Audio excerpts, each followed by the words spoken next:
The Kraft Foods Company presents The Great Gildersleeve.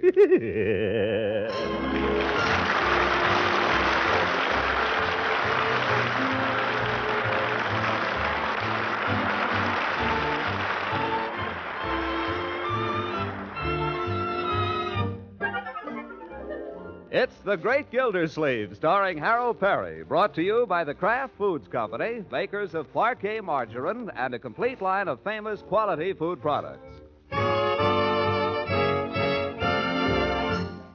We take you now to Summerfield, home of that prominent figure and humble servant of the people, Throckmorton P. Gildersleeve, who is to be found this morning, as every morning, seated at the breakfast table, fortifying himself for the day's work ahead. Leroy, if I might trouble you again for the marmalade. Marmalade coming through. Heads up, Marge. Uncle Mort, it's loaded with sugar. I know that. I shouldn't really be eating any, but just a smidgen to finish off my toast. I suppose now you want another piece of toast. Well, one piece perhaps to go with my marmalade. There goes another New Year's resolution. Oh, I can get into fighting trim very quickly, my dear, once I put my mind to it. Yes, Bertie? Shall I pour you a second cup? Or you want to give me an argument first? Well, I know I shouldn't, but just a small one, Bertie. You know, just to... I know, just to wash down the toast and marmalade. Say when. You know, when it comes to breakfast, Bertie, I'm afraid you spoil me. Don't take no help from me. Oh, that's enough. My gracious, you poured me a full cup there, Bertie. I said say when. Well, as long as you poured it, wouldn't do to waste any, would it? But beginning tomorrow, Bertie, 1 cup only. 1 cup. Every blessed morning we go through this. No, my dear, I don't think that's quite fair. It's true, isn't it? Well, I get hungry. Hey, hey! Where is it? The toast is burning, Marge. Oh, my goodness. Why didn't you say so instead of screaming like a maniac? My mouth was full. Well, don't frighten us to death. Better open the window there, Bertie. Yes, sir. That's enough. Close it.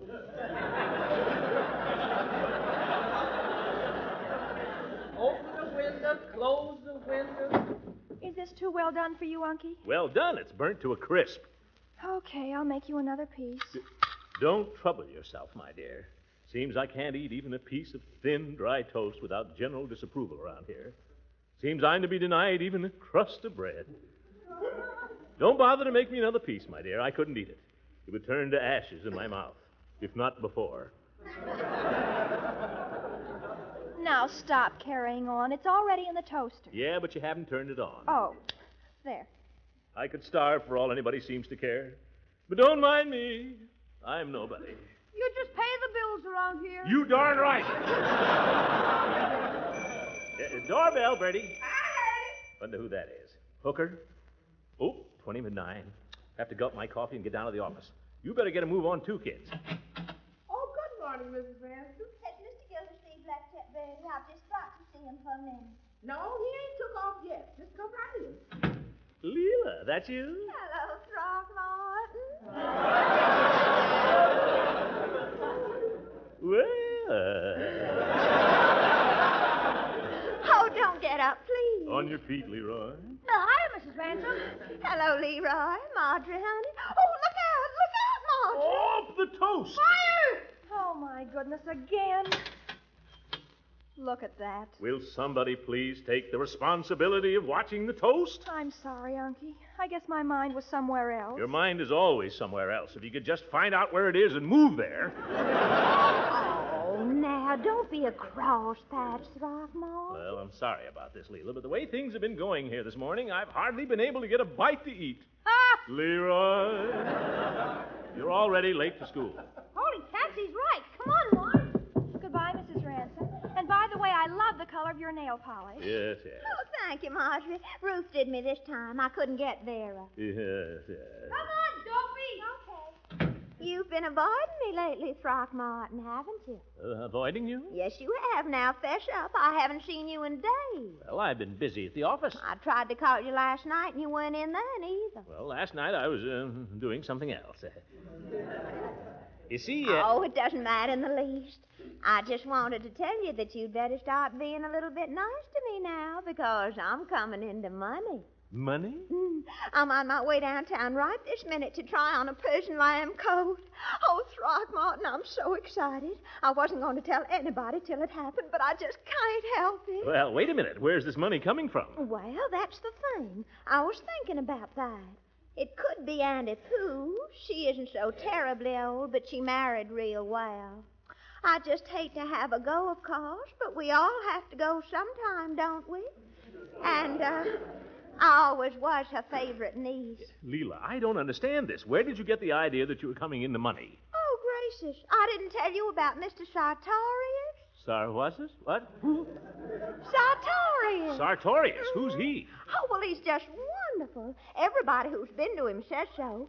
Grace Pettibone, she went to him, and the things he told her, well, she said it was simply uncanny. What does the man do? He tells you things that are going to happen. You mean he's a mind reader, a fortune teller?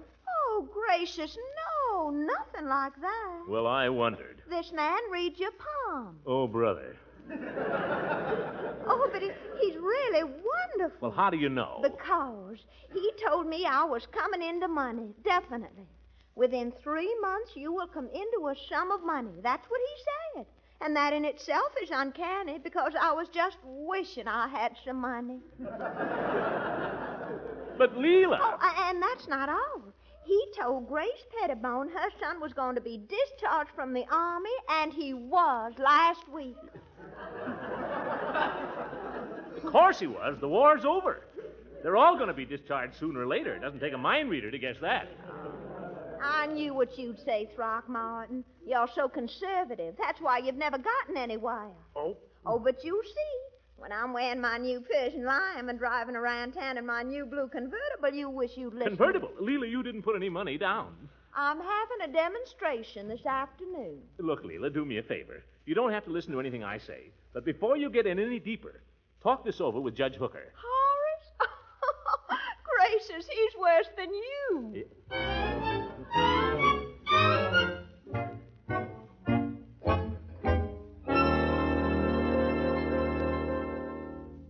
Yes, I'll hold the phone. If we don't put a stop to this, Judge, we'll wind up having to bail Leela out. Quiet. How can I telephone? You know how she gets around you. She spends money, and it's us who'll pay. Oh, thank you, Sergeant.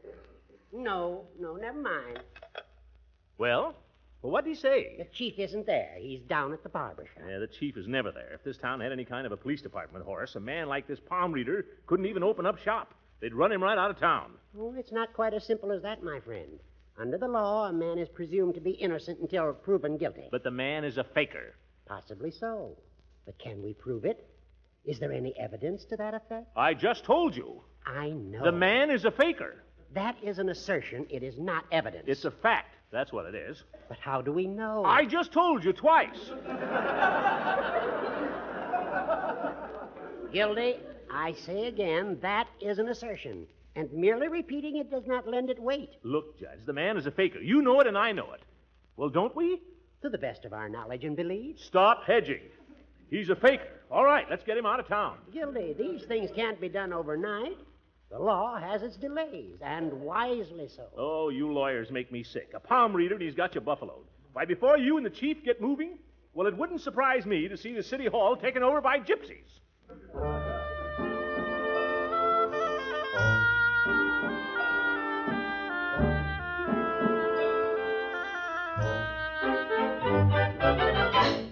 Hi, Commissioner. Hello, Floyd. Where's the chief? Is that... Got him here, right under the towel. Well, unveil him. I want to talk to him. That you, Commissioner?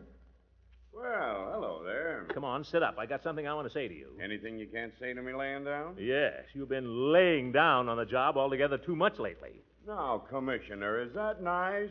Hoist me, Floyd.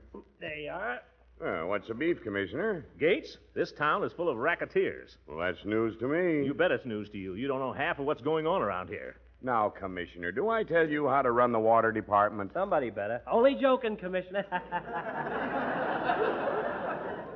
You stay out of this, Floyd. If you ask me, Commissioner, the department has a pretty good record this past year. A pretty good record. That's telling them, Chief. Yeah. We made more arrests than any previous year, except 2. I know. Illegal parking. There isn't a legal place to park in the whole city. telling him, Commish. Listen, what is it that you're after anyway? There's a fellow I want run out of town. Well, we'll certainly tend to that, Commissioner. Yes, sir, right away. Is there any particular reason, or do you just not like the guy? The man's a crook, a faker. He calls himself a palm reader. But if you ask me, he's running some kind of a confidence game. And if you were on the job instead of lying here getting your fat-face massaged... Commissioner, let's not be calling names, shall we? That can only lead to nothing but hard feelings. Well, confound it, why aren't you doing something about it? Now, don't you worry. We have our eye on all these fellas. We're watching them. Yeah, and while you watch them, they're swindling innocent women on State Street in broad daylight. Anybody we know? Mrs. Ransom, for one. Oh. Say, how's she been lately? I haven't seen you and her, She's fine.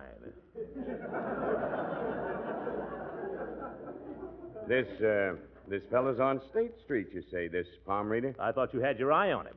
He's next to the candy store there. Next to the candy store, eh? Oh, it's very interesting. I don't know what's so interesting about it. Well, we put these things together. We have our methods. If you think he's going to tunnel into the candy store and break into the jujubes, you're crazy.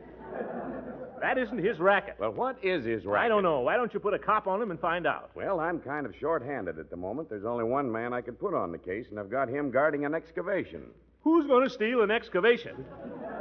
Mayor's orders. He's afraid somebody will fall in and sue the city. Well, of all the crooks and hoodlums all over the place, and the only able-bodied cop in town is standing in a mud hole. You run your department like a flatfoot. What you... Commissioner, that's a word I take exception to. Well, that's all you are, a typical flatfoot. If I couldn't run the department better than that... All right, if you know so much, why don't you go out and get the evidence on this guy? By George, I could. All right, go ahead. You bring us the evidence, and we'll put that guy in the jug so fast his head'll spin. Yeah, Commissioner, why don't you? Well, suppose he suspected I was up to something. Oh, you got nothing to worry about. He'd never take you for anything but a politician. Come to shake him down, maybe. Oh, thank you, Floyd Munson. I don't know that I'm crazy about going there alone, though. Suppose the fellow was armed. Floyd will go with you. Oh, well, hold on now. I don't know. I got the shop here. Well, make you deputies, both of you. Then you'll have the law behind you. Deputies? Well, can you do that? Can I? Huh. Raise your right hand. Yes. You too, Floyd. Okay. You do solemnly swear to uphold the laws and charter of the city of Summerfield, so help you? It's done.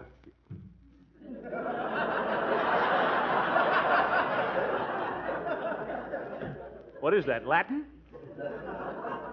You mean we're deputies? You're deputies. Well, what do you know? Where's the badge? Well, here. Here, I'll lend you mine. But don't lose it. I'll pin it on my chest. There. How do I look? Well, I'll be darned. Now you look exactly like a flatfoot.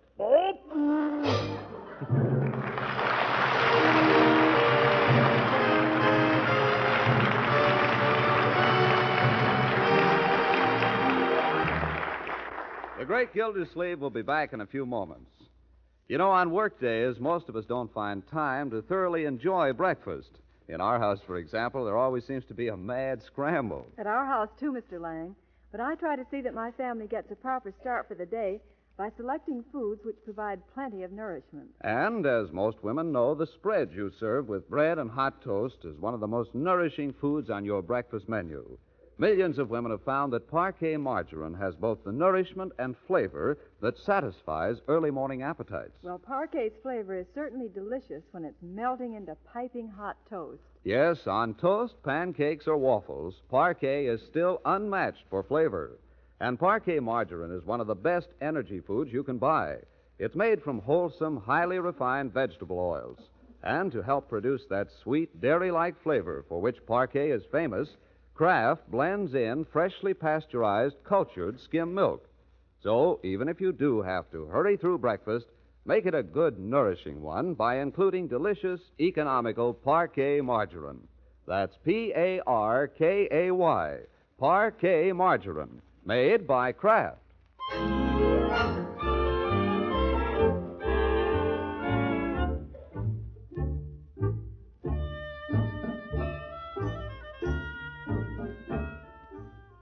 Summerfield from the depredations of Sartorius the palm reader, he has organized a private safari to smoke him out. The expedition consists of Gildersleeve and Floyd Munson, whom we pick up now as they approach the Swami's place of business. Well, What do we do now, Commissioner? We go in. What do you think? Sure. Okay. Sure, let's go in. We'll admit I don't like them black curtains in the window. Anything could go on behind a curtain like that. That's silly. Black curtain is part of the show. This fellow's in business, Floyd. He's got to treat us like any other suckers. Well, take that badge off your vest. It's sticking out. Oh? I thought it might scare him a little. If he thinks you're a cop, he'll shoot you. Stick it in your back pocket. Okay. Oh.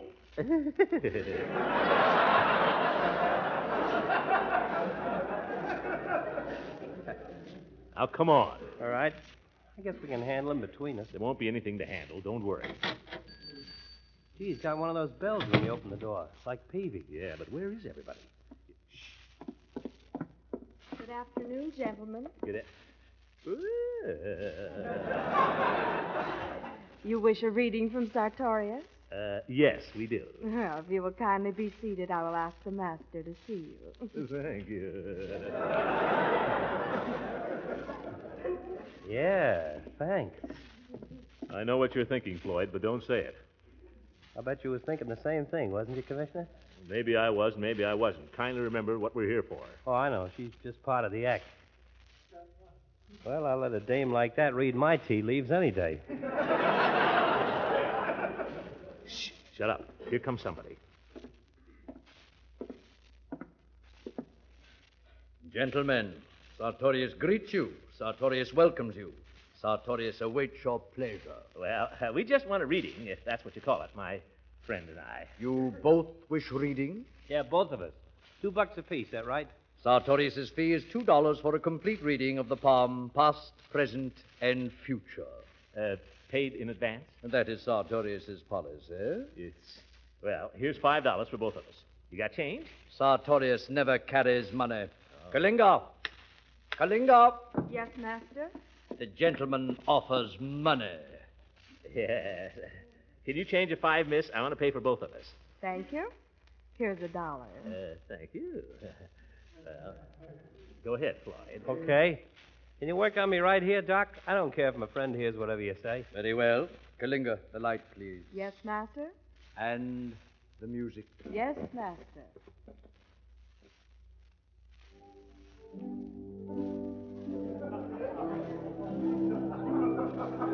And now, sir, your hand. Shoot. Oh, no. The right hand. Oh. The left hand is the hand of birth, the unwritten scroll. The right is the hand of development. The right hand shows what we have made of ourselves, how we have used our opportunities. Gee, I never knew that. Did you ever know that, Mr. Gill? Quiet, Floyd. Let's get on with it. A very interesting hand, sir. You must do some kind of highly skilled work. A dentist? A doctor? No, but you're close. Sartorius will now examine the lifeline. Long and full. Long and full. You were seriously ill when you were about 15? Well, not so very serious. Chicken pox. It may have been more serious than you think.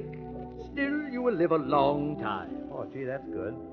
Will I make any money? You will prosper steadily. You will continue in your present profession. You are married, are you not? Yep, married 12 years. Does the name Tootsie mean anything to you? Nope. Curious.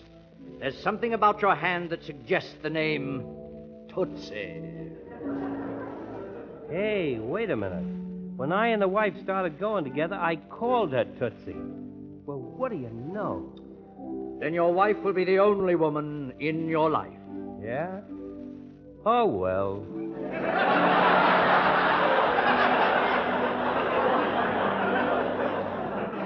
That is all, sir. Sartorius has spoken. That's all? Boy, that's a fast $2. Sartorius has spoken. Now the other gentleman, please. Get up, Floyd. Get up. Move over. It's my turn. Yeah. Right hand? Yes. The right hand is the hand of development.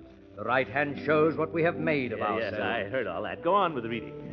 Sartorius will read the past, the present, and the future. Sartorius will... No. Stop the music. What's the matter? Sartorius will be unable to read the gentleman's palm. Unable? Why? There are some things man must not know.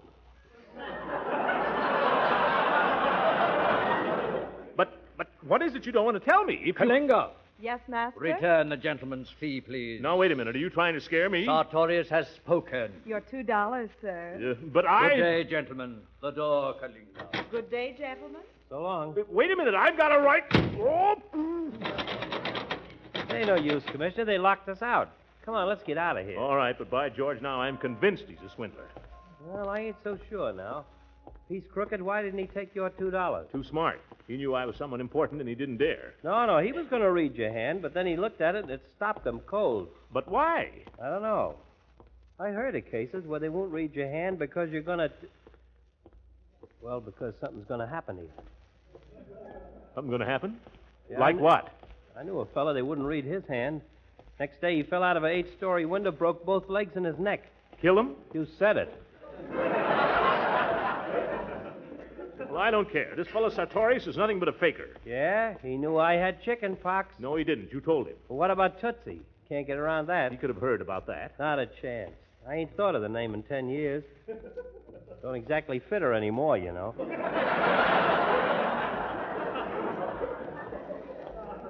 Well, it's still no miracle.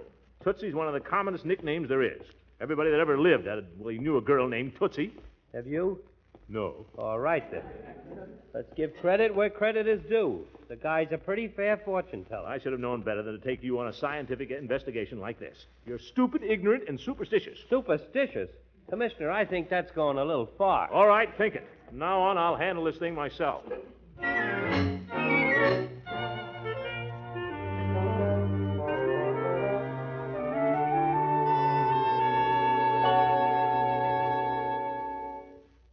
I'm dreaming of a white Christmas. Dee, dee, dee, dee, dee, dee, dee, dee.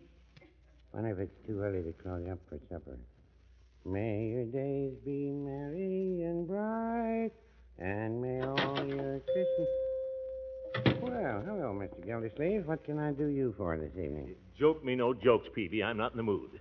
How about a nice cherry phosphate? Great pepper-upper, they tell me. Take more than a cherry phosphate to help me. I've been trying to save the community, Peavy, and the community doesn't want to be saved. Well, that's the way of the world, Mr. Gildersleeve. What particular reform have you been working on? Been trying to run a swindler out of town, that's all. And I get no cooperation from the courts, no cooperation from the police department, no help from anybody. Who's the swindler? Anybody I know? Well, you may have heard of him. This fellow calls himself Sartorius. Claims to be a palm reader. Oh, Mrs. Peavy spoke of him just yesterday. Well, I hope she hasn't gone to consult him. Don't let her go near him, Peavy. Why? The man's a common swindler. Nobody can predict the future, you know darn well. Well, no, I wouldn't say that. Peavy, there's no such thing as being, well, too open-minded. Now, I know you believe there are two sides to every question. At least. But on some questions, intelligent people ought to agree.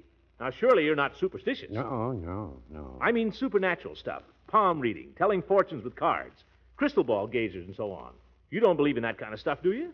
Well, I wouldn't say I believe in it, no. On the other hand... On the other hand, she had warts. I tell you, Peavy, there are no two sides to this question. Are there? Well, if you don't want to hear what I was going to say... Not if it's some supernatural theory. No theory, Mr. Gildersleeve, just fact. Now, my cousin married a woman that claimed she had the gift of second sight. She claims she had it. So what? What if I claim I can fly? Nobody'd believe it. But if you don't want to hear what my cousin's wife did one time, just say so. I'm not one of these fellows that likes to talk just to hear himself talk, you know. I'm sorry, Peavy. Go ahead. Tell me about your cousin's wife. Well, one day she went on a little trip. And coming home, all of a sudden, she had this vision. She saw her husband drowning. My cousin. What do you mean? She saw him drowning? Just like a picture, she said. There he was in the water, going down for the third time. So she rushed home, and when she got there, what do you think she found? He was washing his hands. He was washing the car.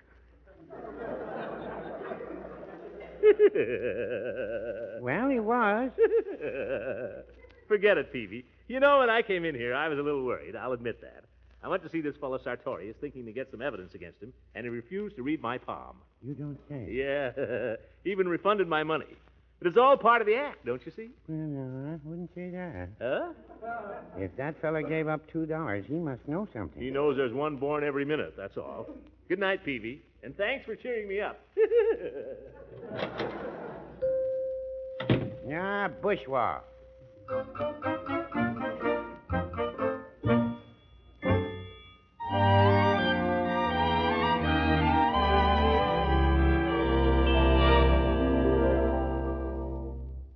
All right, Leroy, you've been stalling around long enough. Now go to bed. I'm not stalling, Unc. I was just putting my books together neatly so I can find them in the morning. Very laudable, but these inspirations have got to strike you earlier, my boy.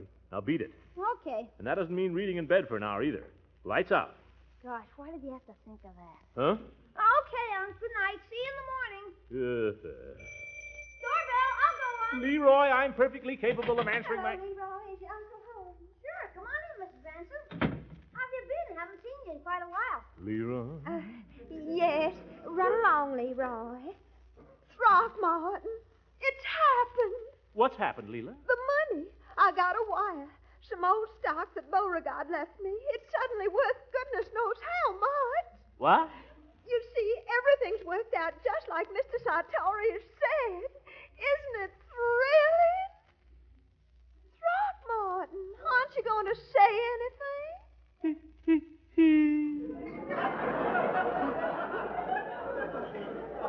Leela, I don't feel very good. Leroy, don't leave me.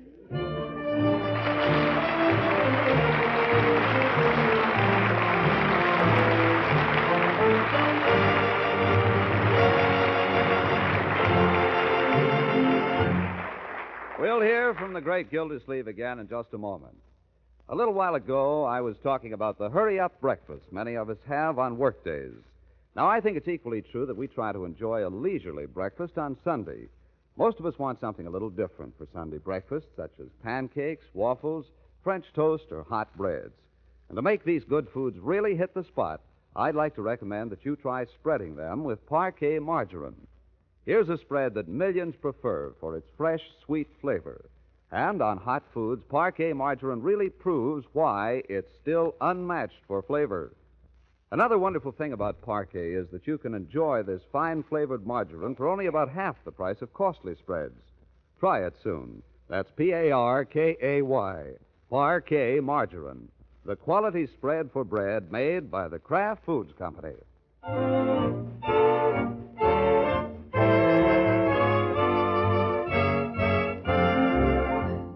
Well, of course, it's probably just a coincidence.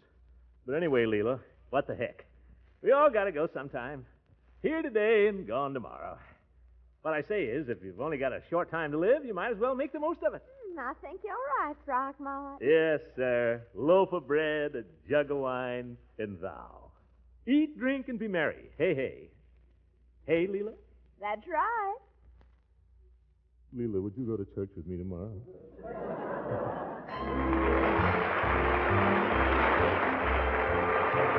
The Great Gildersleeve is played by Harold Perry. It is written by John Whedon and Sam Moore.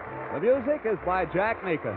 This is John Lang speaking for the Kraft Foods Company and inviting you to listen in again next week for the further adventures of the Great Gildersleeve.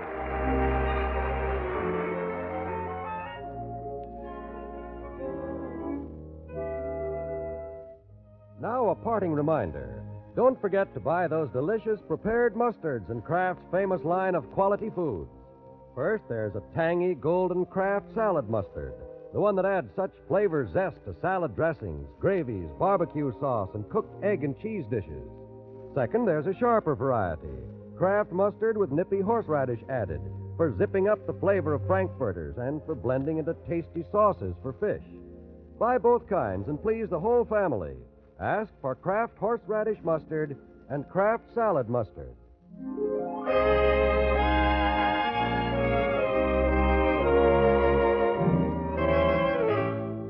This is NBC, the national broadcasting company.